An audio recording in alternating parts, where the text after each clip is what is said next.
Get ready for the dictation in 3, 2, 1, start. The question, therefore, that has to be answered in this petition is as to whether there was any valid payment after the award or deposit in accordance with the provisions of Section 31 of the Land Acquisition Act 1894, and secondly, whether the said payment did amount to a valid tender of the amount of compensation to the tenure holders or not. Stop. It has also to be seen as to whether this payment after 31 years would amount to a payment that would not attract the provisions of Section 24(2) of the 2013 Act. Stop. In order to attract the provisions of Section 24(2) of the 2013 Act, the fiction provided for therein of a deemed lapse has to be pressed into service, for which the necessary ingredients would be the existence of a fact which has to be contemplated in order to apply the fiction. Stop. Thus, the fact should be presumed to be in existence as on the date of the enforcement of the 2013 Act in order to invoke the fictional clause as contained in Section 24(2) of the 2013 Act. Stop para. The question is as to whether what should be the date of payment of compensation in order to attract the aforesaid fiction. Stop. It is here that we find that the provisions of Section 24(2) of the 2013 Act require three conditions to be fulfilled, namely that the award should have been made 5 years or more prior to the enforcement of the Act. Stop.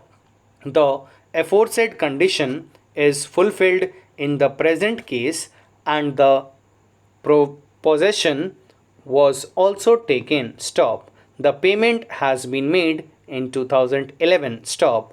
On a plain reading of the aforesaid provisions, the fact of payment of compensation did exist as prior to 1st of January 2014. Stop. Thus, the existence of the said fact eliminates the possibility of invoking the fictional clause as contained in Section 24(2) of the 2013 Act, as the payment had been tendered prior to 1/1/2014. Stop. Consequently, if the payment of compensation has been made prior to 1/1/2014, the same cannot be said to be an invalid payment unless the payment which has been made falls short of the requisite payment to which the tenure holder was entitled. Stop. Para.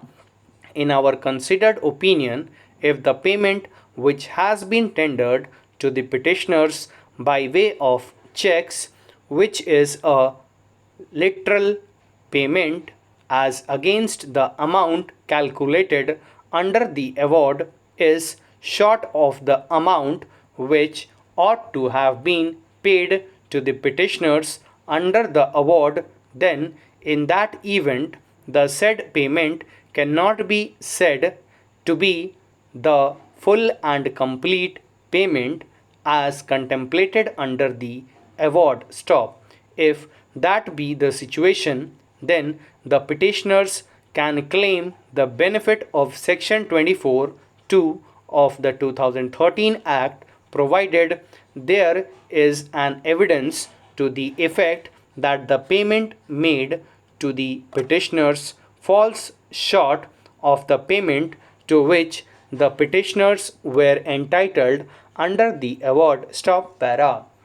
In this view of the matter, the leeway period of 5 years, as was urged on behalf of the petitioners, would not come to the advantage of the petitioners because the said period of 5 years is to be calculated only for the purpose of computing the period of the date of award 5 years prior to 1/1/2014. Stop.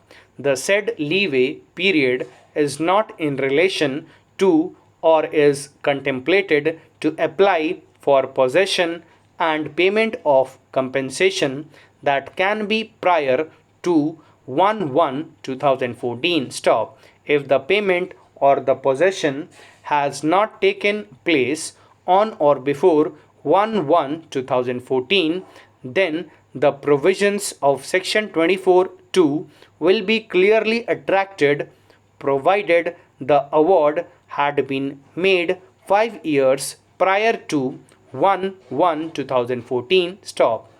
Consequently, the decision of the apex court in the case of Delhi Development Authority versus Reena Suri under bracket Supra clearly puts a final seal on the matter as per the ratio of paragraph 3 of the aforesaid decision, which applies on the facts of the present case as it stands today. Stop. Accordingly, the proceedings cannot lapse as the fiction of deemed lapse cannot be attracted as the possession has been taken and payment has been made prior to 1/1/2014. Stop. Thank you.